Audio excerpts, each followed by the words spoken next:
dog pooping sector. I'm still sick, and I'm sick of movies. No, not yet. Not yet. But I just saw the Robert Eggers Nosferatu.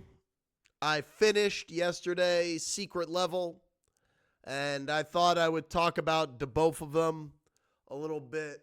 Next week, I will dye my beard green for that goal down there, but I'm not doing that while I'm sick because I can only deal with so much discomfort at once. Anyway, so let's talk about this first. And then we're going to play more Marvel Rivals. My friends were messaging me about it. All right. So I just saw an early screening in IMAX of Nosferatu. And I don't know how to start this review, man. Nosferatu, as some of you may know, is a remake of a remake. There was like this black and white one that was like a silent film with like some music. It's really dope. And then there's this amazing one that was done by this guy named Werner Herzog. He's also known as the old man in the first couple episodes of the Baby Yoda show, Mandalorian. But Werner Herzog made a remake of Nosferatu. I think it came out in like the 70s. And that movie is amazing. It's so fucking scary. So uncomfortable. So good. And Robert Eggers has definitely seen that movie. And he loves it just as much as I do. And he made a whole movie based on how much he loves that movie. And now we get to his version of it. And well, let's start out with what I really liked. I think the cinematography is fucking amazing. The movie like looks incredible the whole time. The acting is good. It's a little bit over the top. And this one is much hornier than the original. But I think the production value in this new one is very good. However, as far as like a movie goes, this is like the most mainstream of Robert Eggers movies. And my least favorite by far of his. That being said, he makes epic stuff. And this one just, it had impossible shoes to fill. Like there's scenes that are plucked out of the Werner Herzog Nosferatu and just put in this movie, and they're not as good. Like it's just not as good. This is more of like we sound funny, but it's like a slasher almost. Oh my, I'm so horny for Dracula. Yes, but you can't be horny for Dracula. He's a bad guy. Oh, I have no idea how long the movie is. I have no idea how long it is. I could look it up just as easily as you guys, but it felt like 2 hours, maybe a little bit less. It was about 2 hours. It was about 2 hours, now that I think about it. It started late, but it was good. It's just that at a certain point, it kind of plateaus.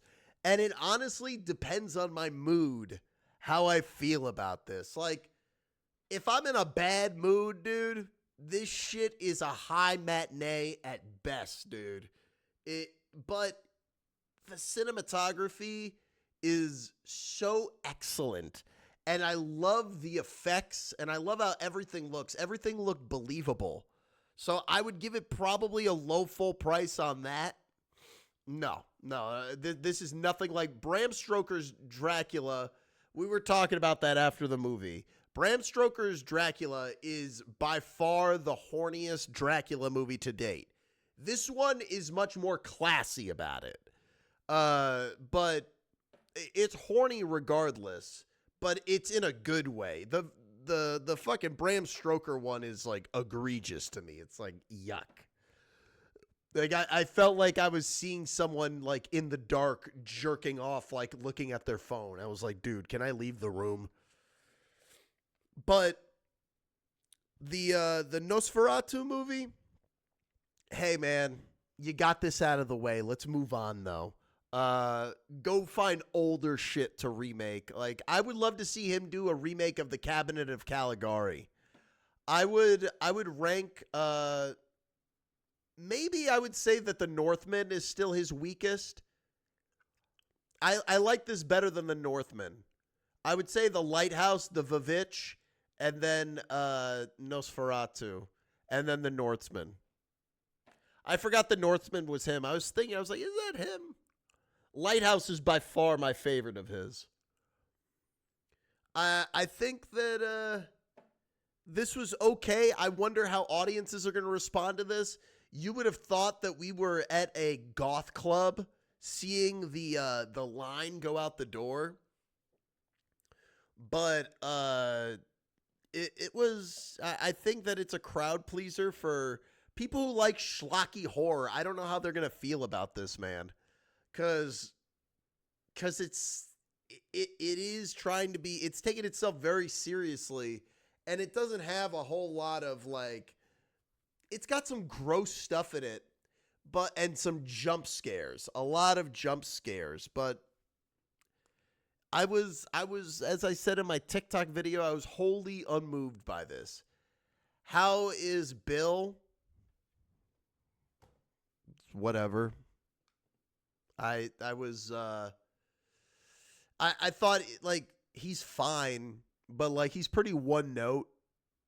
I thought that the character is so much more brilliant in the Werner Herzog movie.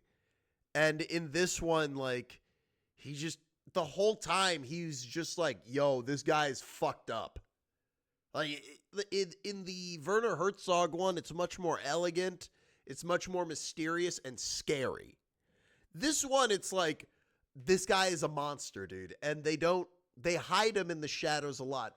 The best thing I can say about this movie, dude, is if you want to see what amazing lighting looks like, go watch this. If you have bad eyesight, the screen's going to look black for 90% of it. Pretty underwhelming, I would say. If you haven't seen the Werner Herzog one, and you go see this, you're missing out. You're cheating yourself. How is the main girl? She's the best character in the movie. She was very good, I thought. I thought she was very good. Everyone is over the top, but she was excellent. I would say that she was the best part of the movie, by far. Willem Dafoe is Willem Dafoe in this. He might as well have become his character at one point from the Boondock Saints. There was a firefight. Like he really like fucking goes nuts. Overall, dude, it's an incredibly low full price, but more of a high matinee. But I'm split on it, man. But it's gorgeous. Like it's a sick ass looking movie. So like 3.9 out of 5.